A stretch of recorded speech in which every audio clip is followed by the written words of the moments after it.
সাফল্য ধরা দিলেই কেবল মেলে স্বীকৃতি, প্রতিশ্রুতি, পাওয়া যায় সংবর্ধনা, এমনকি অভাব হয় না শুভাকাঙ্ক্ষীরও। এরকমই ছিল গত ১.৫-২ দশকের চিত্র। কিন্তু এবার টানা দ্বিতীয়বার সাফ চ্যাম্পিয়ন হওয়ার গৌরব অর্জনের পর সপ্তাহ ২-১ ধরে চলছে নারী ফুটবল দলকে সংবর্ধনা জানানোর উৎসব। সংবর্ধনা জানানোর ধারাবাহিকতায় এবার সাফজয়ীদের পুরস্কৃত করেছে ওয়ালটন। নারী ফুটবলের প্রায় শুরু থেকেই বিভিন্নভাবে পৃষ্ঠপোষকতা করে আসছে প্রতিষ্ঠানটি। আশ্বাস মিলেছে আগামীতেও সব পর্যায়ের নারী ফুটবলে পৃষ্ঠপোষকতার। সবাইকে উৎসাহিত করার যে প্রোগ্রাম, এটা চলতেই থাকবে ইনশাল্লাহ।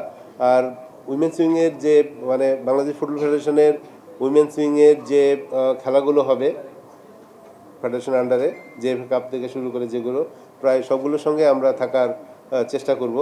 অর্জনের পর সংবর্ধনা মিলবে, তবে নারী ফুটবলের ভবিষ্যৎ কোন পথে এগোবে? ফুটবলারদের দীর্ঘদিনের চাওয়া নারী লীগের ভবিষ্যৎই বা কি মিলেছে তার উত্তরও। আমরা আগামী বছর আশা করতেছি যে আমরা ফ্রাঞ্চাইজি লিগটা করব, একইভাবে লিগের যাতে আমাদের বড় টিমগুলো পার্টিসিপেট করে সেটার জন্য আমার অবশ্যই চেষ্টা সবসময়ই ছিল, এখনও থাকবে। অবশ্য এবার সাবজয়ের পর ইউরোপের ক্লাবে খেলতে যাওয়া, বেতনের চুক্তি নবায়ন কিংবা নারী লীগ চালুর প্রসঙ্গে অনেকটাই বাস্তববাদী অধিনায়ক সাবিনা খাতুন।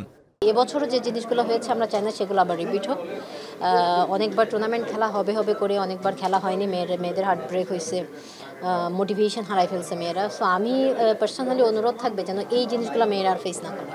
মাঠে না গড়া পর্যন্ত ওটা নিয়ে আমার কোনো কমেন্টস নাই, কারণ গতবার মেয়েরা খুবই এক্সাইটেড ছিল ওটা নিয়ে। সো এটা যখন হবে সেটা নিয়ে অবশ্যই কথা বলবো।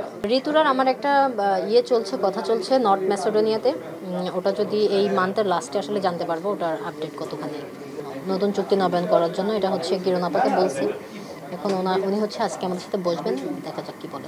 প্রতিবন্ধকতার মধ্যেও সাফল্য আসছে নারী ফুটবলে, তবে থমকে থাকা লিগ শুরুর আশ্বাসের ফুল কতটা স্নিগ্ধতা ছড়াবে সেটা নিয়ে কিছুটা হলেও শঙ্কা আছে সাবিনাদের।